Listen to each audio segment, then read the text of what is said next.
Let me take this moment to wholeheartedly congratulate each and every one of you today. You graduated. You did it. You made it. Congratulations to you. And you did it all by yourselves. Nobody helped you. No, that's not true. That's what I thought when I was young. Starting to really make it as an actor. I came in, I talked to my mother. I said, "Ma, did you think that this was going to happen? I'd be so big and I'll be able to take care of everybody and I can do this and I can do that and I can." She said, "Boy, stop it right there, stop it right there, stop it right there."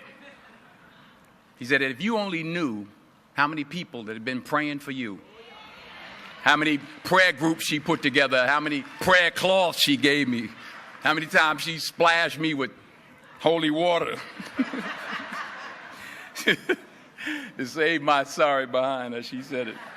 She said, "Oh, you did it by yourself? I tell you what you can do by yourself. You can go outside, get a mop and a bucket and wash them windows. You can do that by yourself." Superstar.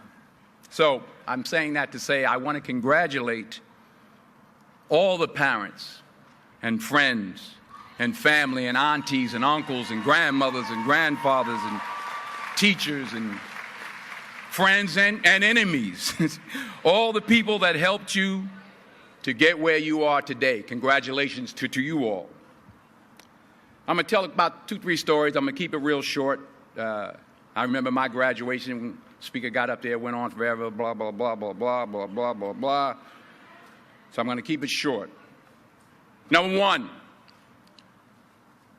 put God first. Put God first in everything you do. Everything that you think you see in me, everything that I've accomplished, everything that you think I have, and I have a few things, everything that I have is by the grace of God. Understand that. It's a gift. 40 years ago, March 27th, 1975, it was 40 years ago, just this past March, I was flunking out of college. I had a 1.7 grade point average. I hope none of you can relate. I had a 1.7 grade point average. I was sitting in my mother's beauty shop. They still call it beauty shops now? What they call it now? Yeah, I was sitting in the beauty parlor. I was sitting in my mother's beauty parlor, and I'm looking in the mirror, and I see behind me this woman under the dryer. And every time she looked up, every time I looked up, she was looking at me, just looking me in the eye. And I didn't know who she was, and I said, she said, "Somebody give me a pen, give me a pencil. I have a prophecy." March 27, 1975, she said, "Boy, you are going to travel the world and speak to millions of people." Now, mind you, I was flunked out of college. I'm thinking about joining the Army. I didn't know what I was going to do, and she's telling me I'm going to travel the world and speak to millions of people. Well, I have traveled the world, and I have spoke to millions of people. But that's not the most important thing, the success that I had. The most important thing is that what she taught me and what she told me that day has stayed with me since. I've been protected. I've been directed. I've been corrected. I've kept God in my life, and it's kept me humble. I didn't always stick with him, but he always stuck with me. So stick with him in everything you do. If you think you want to do what you think I've done, then do what I've done and stick with God. Number 2, fail big.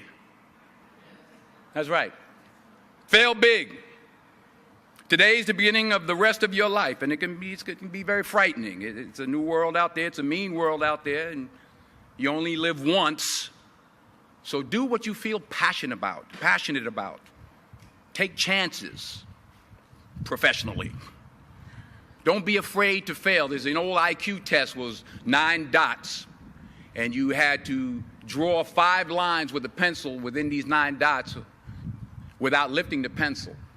The only way to do it was to go outside the box. So don't be afraid to go outside the box.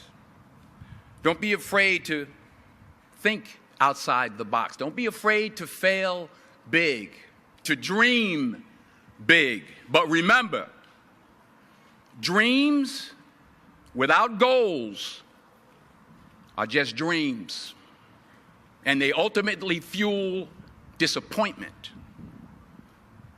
So have dreams, but have goals. Life goals, yearly goals, monthly goals, daily goals.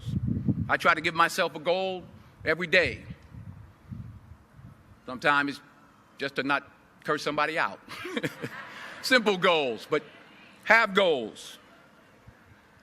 And understand that to achieve these goals, you must apply discipline and consistency.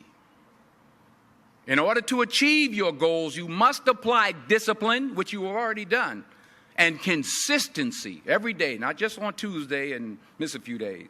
You have to work at it every day. You have to plan every day. You've heard the saying, we don't plan to fail, we fail to plan. Hard work works. Working really hard is what successful people do. And in this text, tweet, twerk world that you've grown up in, remember, just because you're doing a lot more doesn't mean you're getting a lot more done. Remember that. Just because you're doing a lot more doesn't mean you're getting a lot more done. Don't confuse movement with progress. My mother told me, she said, yeah, because you can run in place all the time and never get anywhere. So continue to strive, continue to have goals, continue to progress. Number 3, you'll never see a U-Haul behind a hearse. I'll say it again. You'll never see a U-Haul behind a hearse. I don't care how much money you make, you can't take it with you. The Egyptians tried it. They got robbed. That's all they got. You can't take it with you. And it's not how much you have. It's what you do with what you have. We all have different talents. Some of you will be doctors, some lawyers, some scientists, some educators, some nurses, some teachers. Yeah, okay. Some preachers. The most selfish thing you can do in this world is help someone else. Why is it selfish? Because the gratification, the goodness that comes to you, the good feeling that I get from helping others, nothing's better than that.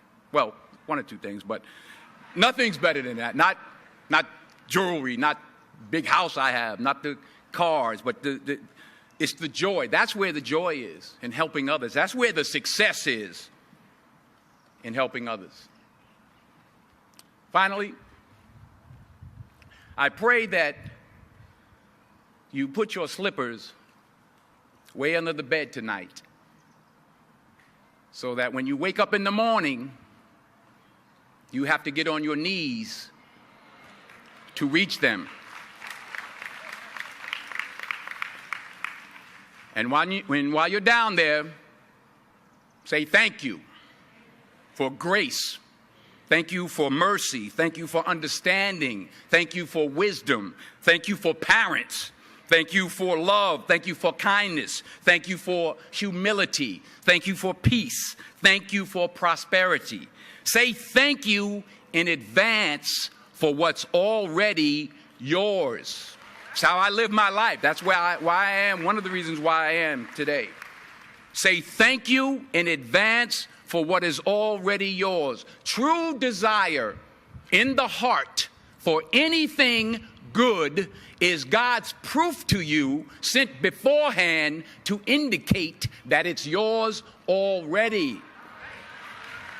I'll say it again. True desire in the heart, that itch that you have, whatever it is you want to do, that thing that you want to do to help others and to grow and to make money, that desire, that itch, that's God's proof to you, sent beforehand already to indicate that it's yours. And anything you want good, you can have. So claim it. Work hard to get it. When you get it, reach back. Pull someone else up. Each one, teach one.